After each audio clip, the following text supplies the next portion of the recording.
The Great Hall of the Galactic Council stretched across 3 kilometers of floating metal and glass. 17 species had built this place together over 12,000 years, and every wall held the history of their union. Statues of ancient leaders watched from alcoves. Banners of dead empires hung beside flags of living ones. And at the center of it all, a circular chamber held the most powerful beings in the known universe. Ambassador Daniel Perry stood at the human podium and tried to keep his face calm. He was a tall man, with gray at his temples and lines around his eyes that came from too many years of smiling when he wanted to scream. 40 years humanity had been part of this council. 40 years of following rules, paying dues, and pretending not to notice when other species treated them, like clever animals who had somehow learned to build starships. High Counselor Vethris finished reading the judgment. The Selvani leader was an insectoid creature with 4 arms and eyes like polished obsidian. His mandibles clicked together in a pattern that Daniel had learned meant satisfaction. Deep, smug satisfaction. The motion passes unanimously, Vethris announced. Human colonization rights in the Orion Spur revoked effective immediately. All human settlements will be evacuated within 90 standard days. The territories will be redistributed among founding species as compensation for damages caused during the Terran incident. Daniel felt his stomach drop. The Terran incident. That was what they called it now. 6 months ago, a Krellian warship had opened fire on a human colony transport. 4,000 civilians had died in the vacuum of space, including 300 children on their way to new homes on a world their parents had spent decades preparing. The human defense fleet had responded. They had destroyed the Krellian vessel and captured 2 others, and now humanity was being punished for defending itself. This decision is unjust, Daniel said. His voice did not shake. He was proud of that. The Krellians attacked without provocation. Our response was measured and appropriate. Your own charter guarantees every member species the right to self-defense. Counselor Yamara of the Veshan Collective leaned forward in her seat. She was humanoid, with pale blue skin that rippled like water when she felt strong emotions. Right now, it was rippling with amusement. Ambassador Perry, the Council has reviewed all evidence. Your species has displayed a disturbing pattern of aggressive behavior since joining our community. Perhaps in another century, when humanity has matured, we can revisit your territorial claims. Matured? Daniel felt something crack inside him. We have contributed more to this council in 40 years than most species contribute in 400. Our scientists cured the void plague. Our engineers rebuilt your communication networks. Our traders kept half your economies from collapsing during the Cygnus Depression. And we are grateful for your service, Vethris said smoothly. But service does not excuse violence. The matter is settled, Ambassador. You may appeal through proper channels, but I would not expect a favorable outcome. Daniel looked around the chamber. 17 species. 17 votes. Not a single one had sided with humanity. The Polani, whose entire civilization owed its survival to human doctors, had voted against them. The Marathi, who made fortunes trading human goods across the galaxy, had voted against them. Even the smaller species, the ones who had seemed friendly, had fallen in line. He understood then. This was not about justice. This was not about the Krellian ship or the dead colonists or anything that had happened in the Orion Spur. This was about fear. Humanity had grown too fast, achieved too much, and threatened too many comfortable positions. The Council had finally found an excuse to cut them down. I need to consult with my government, Daniel said quietly. You have 1 standard day, Vethris replied. Though I fail to see what consultation will achieve, the decision is final. Daniel walked out of the chamber without looking back. Behind him, the Council moved on to its next item of business. Tariffs on helium-3 mining in the outer territories. Humanity's fate had been decided in less than an hour, and now they were discussing taxes in his private quarters on the station. Daniel opened a secure communication channel to Earth. Secretary General Linda Morgan's face appeared on the screen. She was in her 60s, with silver hair pulled back tight and eyes that had seen too much to be surprised by anything. I watched the whole thing, she said.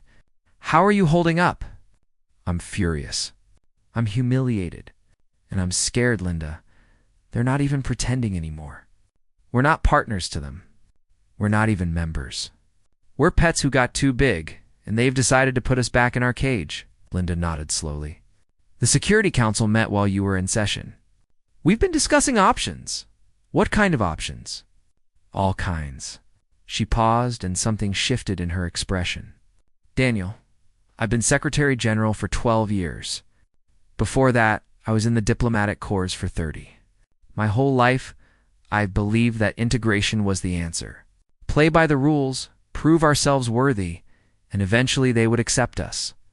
And now I'm looking at 4,000 dead civilians and a council that blames us for defending them. I'm looking at colonies we built with our own hands being handed over to species who couldn't be bothered to settle them.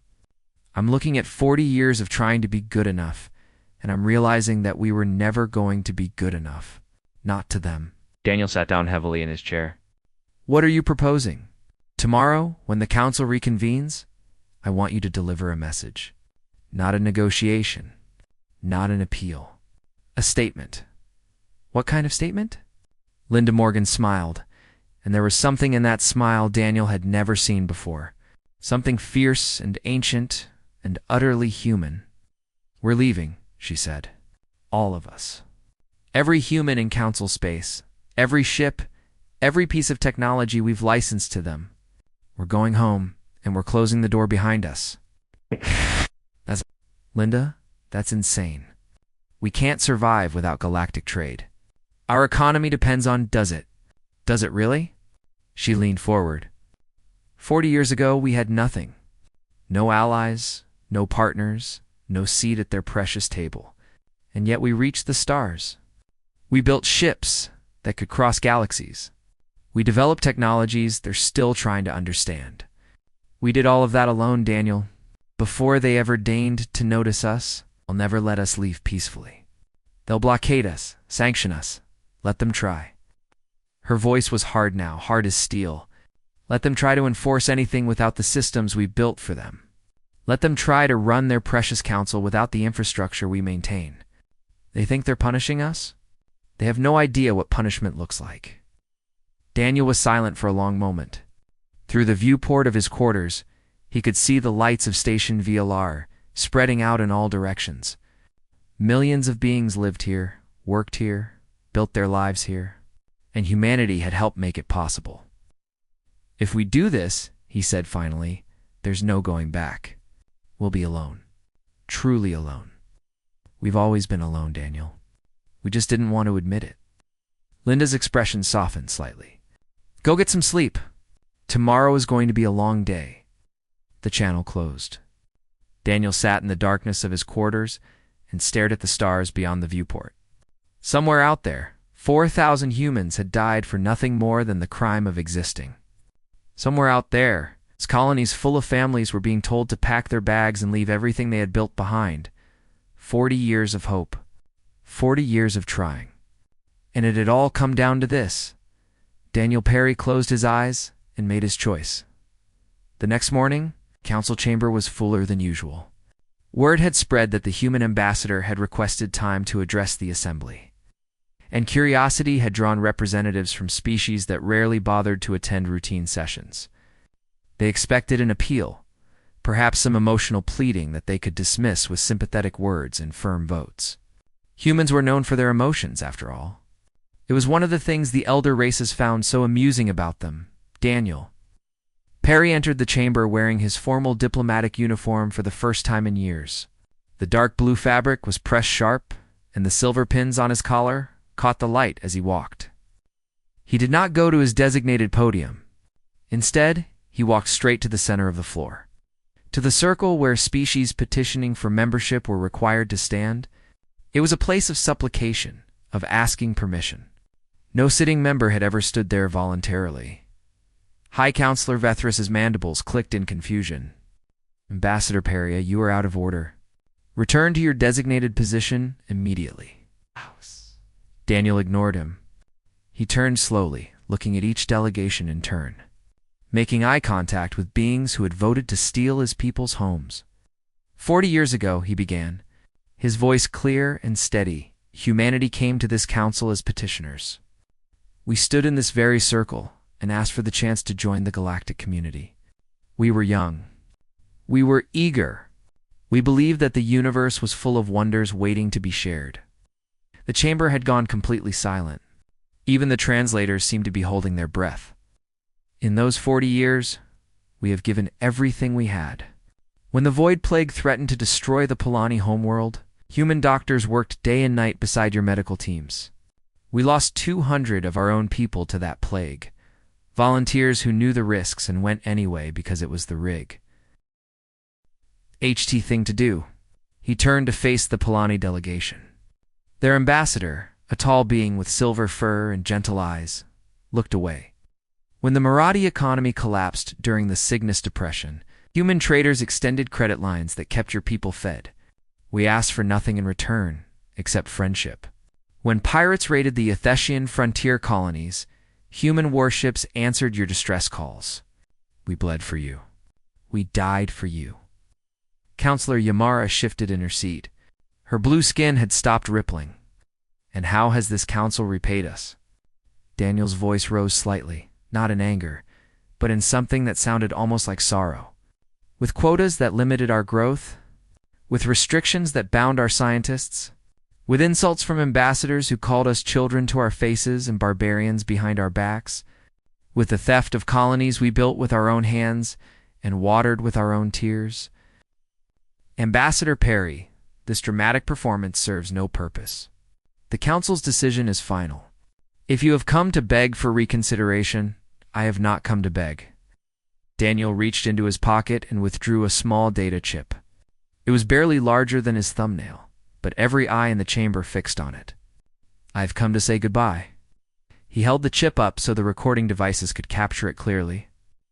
This is the formal notice of humanity's withdrawal from the Galactic Council.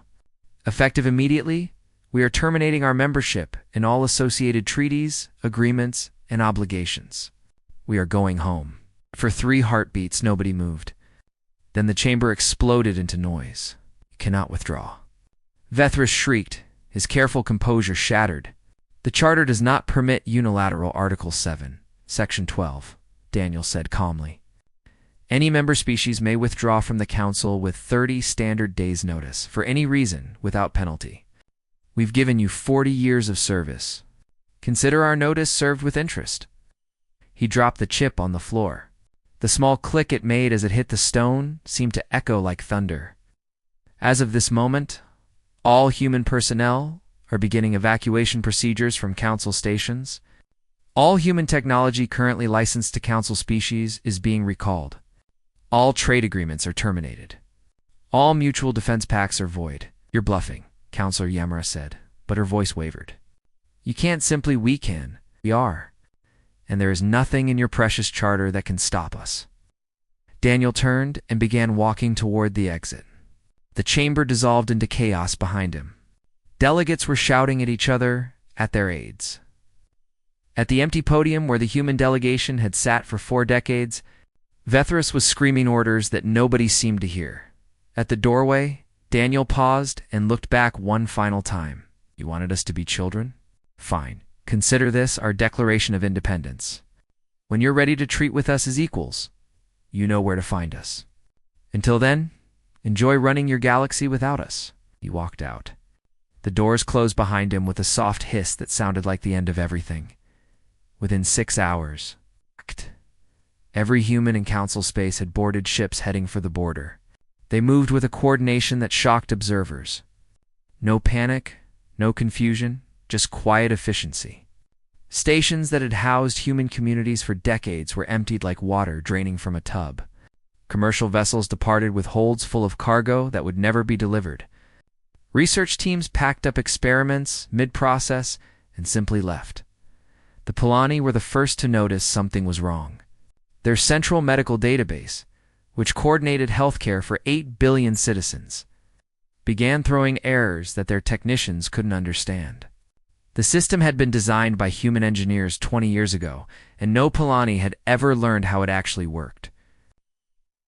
Within 12 hours, hospitals across their homeworld were operating on emergency protocols. Unable to access patient records or treatment histories, the Marathi discovered their banking networks were frozen. Human encryption had secured their financial systems for a decade, and without the authentication keys, trillions of credits were simply inaccessible. Traders who had gone to sleep wealthy woke up unable to buy breakfast. The Selvani found their mighty war fleet suddenly blind.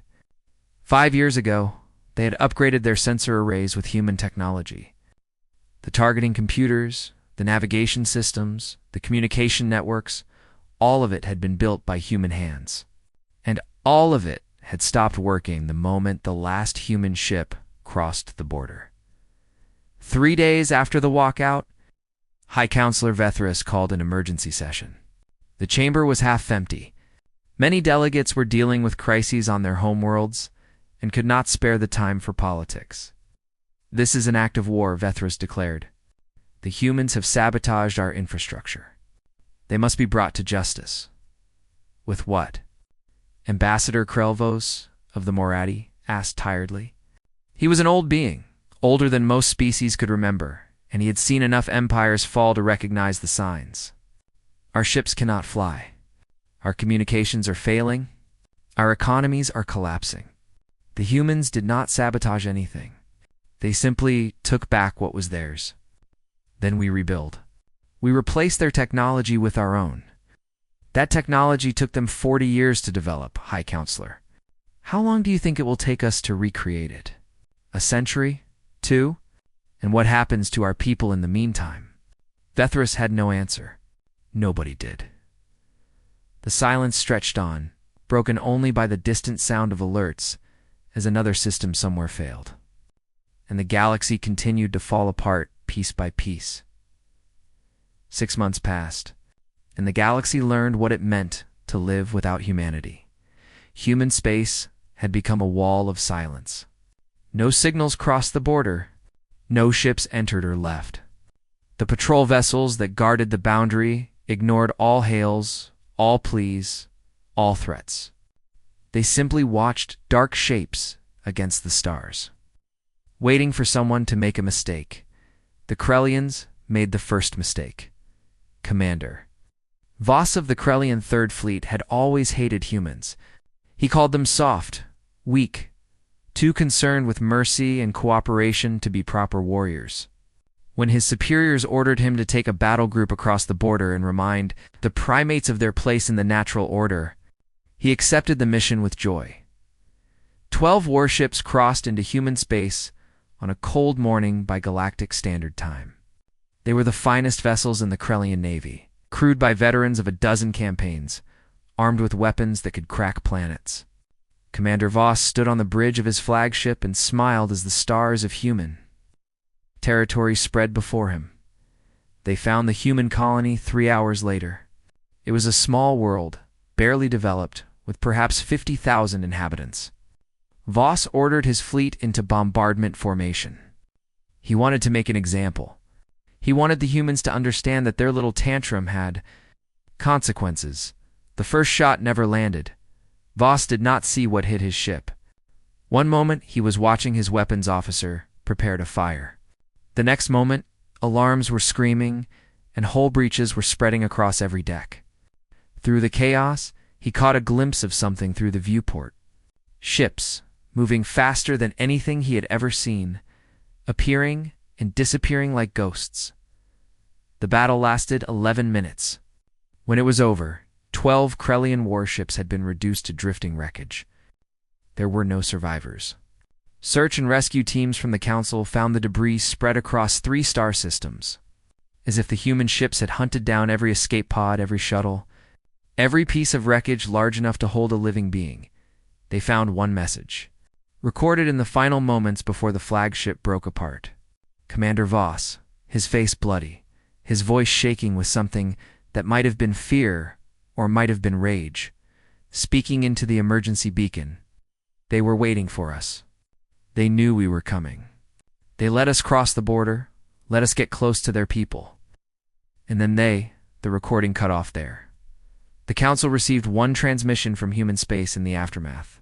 For words broadcast in the clear on every frequency, "Do not come back." The Krellians demanded retaliation. They wanted the full might of the Council fleet, sent to avenge their fallen warriors. But the full might of the Council fleet was a joke now. Ships sat useless in their berths, waiting for parts that would never arrive. Crews trained on simulators that no longer worked. Command structures crumbled as communication networks failed. Even if they could have assembled a fighting force, nobody wanted to be the next Commander Voss. Meanwhile, the internal problems that had begun as inconveniences became catastrophes.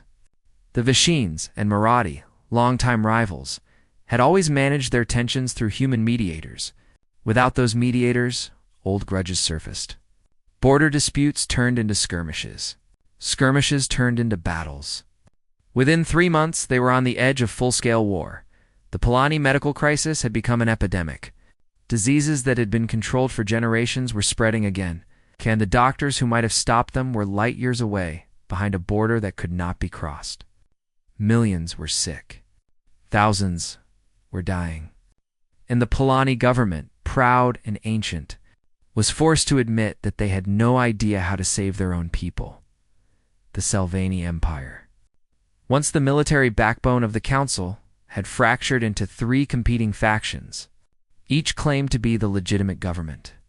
Each accused the others of treason. Their great war fleet, the terror of 100 worlds, rusted in orbit, while their leaders argued about who had the right to command it. Councillor Yamera stood before what remained of the assembly and spoke. Words that would have been unthinkable a year ago. "Must face the truth," she said. Her blue skin was pale, almost gray, and her voice carried none of its former arrogance. "We made a terrible mistake. We underestimated the humans. Not their weapons, not their technology, but their importance. They had become the foundation of our civilization, and we never noticed because we were too busy looking down on them." Oh. "Then we bring them back," High Counselor Vethris snapped. He had aged a decade and 6 months.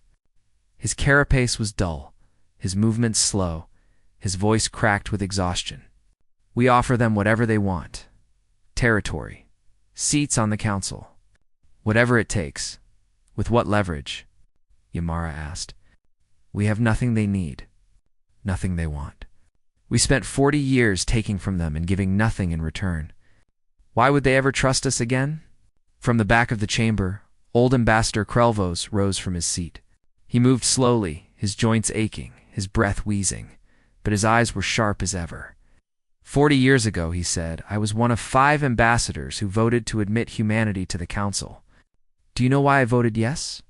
Not because they were useful, not because they were powerful, because they were different." He shuffled toward the center of the floor, the same spot where Daniel Perry had stood 6 months before. Every species in this chamber inherited their place in the galaxy. The Salvani built their empire on the bones of those who came before them. The Thessians rose on the wealth of ancient trade routes. My own people, the Marathi, have been merchants since before we had a word for the concept. We are all children of history, shaped by forces we did not choose. He stopped in the circle and turned to face his colleagues. But humans? They had nothing. No ancient legacy, no inherited wisdom, no friendly neighbors to lift them up. They clawed their way out of their gravity well with chemical rockets and determination. They reached the stars in a few centuries, a journey that took most of us millennia. They looked at technologies we had abandoned as impossible and made them work through sheer stubborn refusal to accept limitations. His voice grew stronger, filled with something that might have been admiration. We brought a fire into our house and expected it to keep us warm without burning. We used their light, their heat, their energy, and then we complained when they grew too bright. We were not partners to them. We were not even hosts. We were parasites, and now the host has left, and we are dying. Vethris slammed his forelimbs on his podium. What would you have us do? Grovel before creatures who have humiliated us. Yes, Krelvo said simply. That is exactly what I would have us do.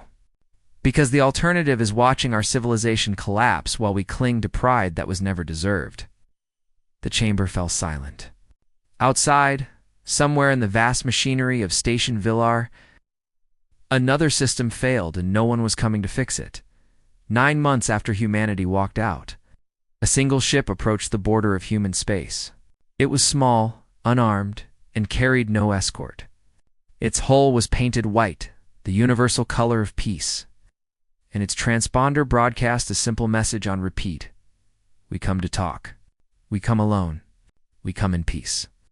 Aboard the ship were 4 beings who represented everything the Council had been and everything it had failed to become. Ambassador Krelvos of the Marathi, ancient and tired but still sharp enough to see the truth. Counselor Ymera of the Deshians, her pride broken by months of watching her people suffer. A young Pelani doctor named Sethes, who had volunteered for the mission because she remembered the human physicians, who had stayed on her world until the very end. And a Krellian warrior named Gorth, whose brother had commanded the fleet that never came home. Gorth had not wanted to come. He had argued against it, called it surrender, called it betrayal of his brother's memory. But in the end, he had agreed, because he understood something that his leaders did not. The humans had destroyed 12 warships in 11 minutes. They had done it without losing a single vessel. If humanity wanted revenge, there was nothing the Krellians could do to stop them. The only hope was that they wanted something else. The ship stopped at the border and waited. For 3 days, nothing happened. The delegates took turns sleeping, eating rations that grew more tasteless with each meal, staring at viewports that showed only empty space. They did not know if they would be welcomed, ignored, or destroyed. They only knew that they had to try. On the 4th day, a human vessel appeared. It came out of nowhere, dropping from faster-than-light travel so close that the Council ship's sensors screamed warnings. It was unlike anything in their records. Sleek and dark, with lines that suggested speed and purpose, covered in systems that their computers could not identify. It was beautiful in the way that a predator was beautiful, all grace and hidden danger. A communication channel opened. A human voice, calm and professional, spoke words that made Krelvos close his eyes in relief. Council vessel, you are cleared to approach. Ambassador Krelvos will board alone. The others will remain on your ship and wait. The docking procedure was smooth. Human engineering, Krelvos thought, as he walked through the connection tube. Even their docking systems were better than ours. He wondered how he had never noticed before. A woman was waiting for him on the other side. She wore a simple uniform with no decorations except a rank insignia on her collar. Her hair was gray, cut short and practical, and her eyes held the weight of command. Ambassador, she said. I'm Admiral Catherine Shaw. Welcome aboard the Vigilance. Thank you for receiving me, Krelvos replied. I was not certain you would. Neither were we. She gestured for him to follow. Walk with me. I want to show you something. They moved through corridors that hummed with quiet activity. Human crew members worked at stations, walked past with tools and tablets, nodded respectfully to their admiral without breaking stride. Nobody stared at Krelvos. Nobody seemed surprised or hostile. They simply did their jobs, as if having an alien ambassador aboard was perfectly normal. Your people are very calm, Krelvos observed. They've had 9 months to adjust, Shaw replied. When we left, a lot of them were angry, scared. They'd spent years building relationships in council space, making friends, starting families. Leaving all that behind wasn't easy. And now they understand why it was necessary. She stopped at a heavy door and placed her hand on a scanner. Through here, the door opened onto an observation deck. The viewport stretched across the entire wall, floor to ceiling, and through it, Krelvos saw something that made his old heart. Stop ships, hundreds of them, thousands, they filled the space outside like stars given purpose, arranged in formations that spoke of discipline and power. Destroyers and cruisers and carriers, each one gleaming with technology that made the lost Krellian fleet look like children's toys. And in the center of the formation, something massive, something that dwarfed everything around it. That, Admiral Shaw said quietly, is the Prometheus station, our new fleet headquarters. We built it in 7 months. Krelvos could not speak. His people had been spacefaring for 8,000 years, and they could not have built such a thing in 7 decades. 9 months ago, we had nothing except what we could carry away, Shaw continued. No allies, no trade partners, no supply lines. The council was certain we would come crawling back within weeks, begging for readmission. She turned to face him, and her eyes were hard. Instead, we built this. Every ship out there was constructed in human space, with human hands, from human resources. We didn't need your materials. We didn't need your expertise. We needed only ourselves. Why are you showing me this? Krelvos asked. His voice was barely a whisper. Because I need you to understand something before we go any further.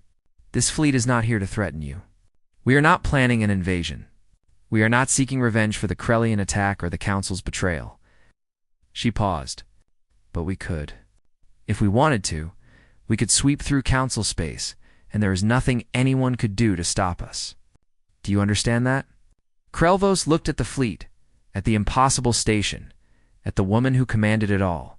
He understood. Yes, he said. I understand. Good. Shaw's expression softened slightly. Then we can talk about what we actually want.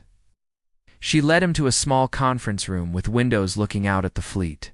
Tea was waiting on the table, still steaming. A human gesture of hospitality that Krelvos appreciated more than he could say. We don't want to rejoin the council, Shaw began. That chapter of our history is over. We don't want territory or resources or apologies. We don't want to rule anyone or be ruled by anyone. Then what do you want? The same thing we wanted 40 years ago, before we were foolish enough to think we could find it with you. We want to be left alone. We want to explore, to grow, to make our own mistakes without 17 species telling us we're too young or too dangerous or too aggressive. We want to be free. Krelvos nodded slowly.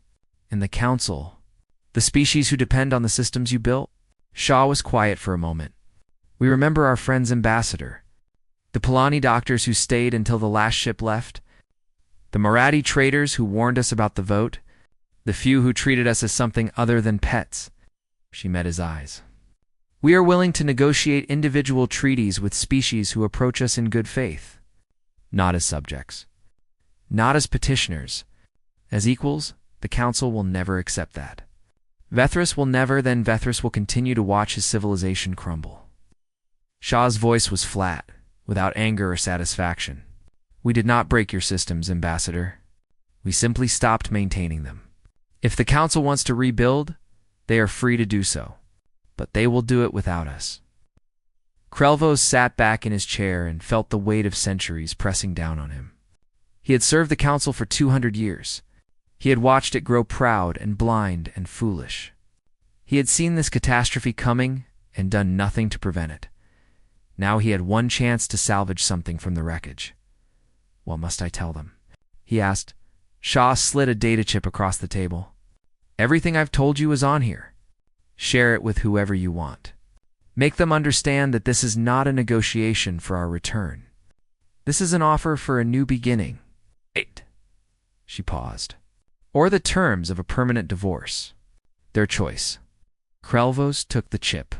It weighed almost nothing in his hand. It weighed more than worlds. You have 24 hours to depart, Shaw said, standing. I suggest you use the time wisely. As Krelvos walked back to his ship, he passed a viewport and looked out at the human fleet one more time.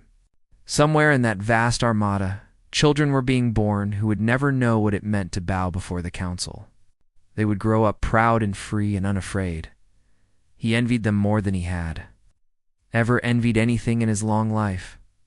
1 year after humanity walked out of the council chamber, the Galactic Council ceased to exist. It did not fall in fire or conquest. No army marched through the halls of Station VLR. No fleet bombarded the ancient monuments. The council simply stopped working, piece by piece, until there was nothing left to call a government. Species that had cooperated for thousands of years discovered they'd forgotten how to cooperate without someone else doing the hard work for them. The Krellians withdrew first, their warrior pride too wounded to accept any terms that did not include vengeance they could never achieve. They retreated to their ancestral systems and closed their borders, becoming a mystery to the rest of the galaxy. Rumors spread that they were building new fleets, developing new weapons, preparing for a war that would restore their honor. But the rumors grew quieter over time and eventually stopped altogether. Whatever the Krellians were doing behind their walls, they were doing it alone. The Selvani Empire shattered into pieces. The three factions that had emerged during the crisis became 5, then 8, then too many to count. Their great war fleet was divided among warlords who called themselves emperors and fought endless battles for systems that no longer produced anything worth having. Refugees fled by the millions, seeking shelter among species that had once feared Selvani expansion. Now they were the ones begging for sanctuary. The Thessians and Marathi made peace. It was not a clean peace or an easy one, but it held. They had both suffered too much to keep fighting over disputes that seemed trivial compared to the collapse happening around them. Their treaty was brokered not by the council, which no longer existed, but by human diplomats operating under private contracts. The diplomats asked for nothing except the release of human prisoners still held in both territories. Both species agreed immediately. It was the first genuine act of gratitude either had shown humanity in 40 years. The Polani survived. It was a closer thing than anyone wanted to admit. The epidemic that had begun as a medical database failure had killed nearly 1 million people before human doctors returned under the terms of a bilateral treaty. They asked no payment for their work. They simply treated the sick, trained local physicians, rebuilt the systems they had designed decades ago, and then quietly left when the crisis was over. The Polani government declared a national day of remembrance for the humans who had saved them twice. Some of the older Polani could still remember the first time during the Void Plague, when human volunteers had died beside their patients rather than abandon them. High Counselor Vethras did not see any of this. 3 months after the delegation returned from human space, he was removed from office by a coalition of remaining members. They did not exile him or execute him. They simply told him to leave, and he did. Retreating to a small estate on a world that had once been prosperous and now struggled to maintain basic services, he spent his remaining years writing memoirs that blamed everyone except himself for the Council's fall. Nobody read them in Humanity. Humanity-built Secretary General Daniel Perry stood on the observation deck of Horizon Station, humanity's new capital in the heart of the Orion Spur. The territories that the Council had tried to steal spread out below him in a tapestry of lights. Colonies that humans had founded, developed, and defended with ships that could match anything in the known universe. A civilization that had been born in exile and grown strong in isolation. Admiral Catherine Shaw stood beside him, her hair now fully white, but her posture still straight as steel. She had commanded the fleet during the darkest days, when nobody knew if humanity would survive or fall. Now she commanded the peace, which was harder in some ways than commanding war. The Deshan ambassador arrives tomorrow, she said. They're ready to sign the full trade agreement. Good. What about the Marathi? 2 months, maybe 3. They're still arguing among themselves about the terms, but they'll come around. They need our markets more than their pride. Daniel nodded slowly. Below them, a human cargo vessel passed the viewport, its hull marked with the symbols of a dozen trading partners. Behind it, a Polani medical frigate followed, part of the joint health initiative that was slowly rebuilding trust between species that had once been strangers. 40 years, Daniel said quietly. 40 years we tried to be what they wanted us to be. We followed their rules. We accepted their insults. We pretended we didn't notice when they treated us like animals who had accidentally learned to use tools. And now they're lining up at our door asking for permission to trade with us. Asking for our technology, our expertise, our friendship. He shook his head slowly. 1 year of being ourselves accomplished, more than 4 decades of trying to fit in. Shaw looked out at the stars. Somewhere beyond the viewport, species that had mocked humanity were struggling to survive. Species that had voted to steal human worlds were begging for human help. The galaxy had changed, and it would never change back. Do you think they understand now? Daniel asked. What they lost. Some of them, the smart ones, the ones who paid attention, they'll spend the next century trying to figure out how they went from ruling the galaxy to begging for scraps at our table.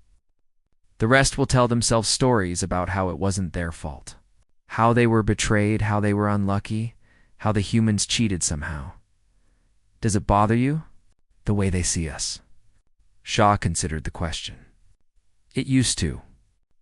When I was younger, I wanted them to respect us. I wanted them to understand that we weren't the barbarians they thought we were. I wanted their approval, and now I don't care what they think. We know who we are. We know what we're capable of. That's enough. Daniel turned away from the viewport. In the distance, construction drones were building a new wing of the station, expanding to accommodate the diplomatic missions that arrived almost daily now. Species that had ignored humanity for decades were suddenly very interested in friendship. Species that had never even bothered to learn human names were sending ambassadors with gift baskets and trade proposals. He asked, "We've spent so long fighting to survive. What happens when survival isn't the question anymore?" Shaw smiled, and it was a real smile, warm and genuine. "Whatever we want to become. That's the point, isn't it? We're not asking permission anymore. We're not waiting for approval. We're building our own future, and anyone who wants to be part of it can join us as equals or watch from the outside." She gestured at the viewport. "At the ships and stations and colonies that filled human space, get what we built in 1 year, Daniel? 1 year, starting from nothing? Imagine what we'll build in a century. Imagine what our children will achieve, and their children after them. We're not the children of the galaxy anymore. We're not anyone's pets or servants or mistakes." She turned to face him, and her eyes held something that looked like joy. "We're humanity, and we're just getting started." Outside the viewport, the stars burned cold and eternal, waiting to be claimed. A human ship launched from the station's docking bay, heading out toward unknown space, toward worlds that had never known the touch of any hand. Its crew was young and eager and completely unafraid. The galaxy had changed. The old powers had fallen, and somewhere in the darkness, a species that had once begged for acceptance was building an empire that would outlast them all, not through conquest, not through war, but through the simple, stubborn refusal to be anything less than what they were. Human.FRE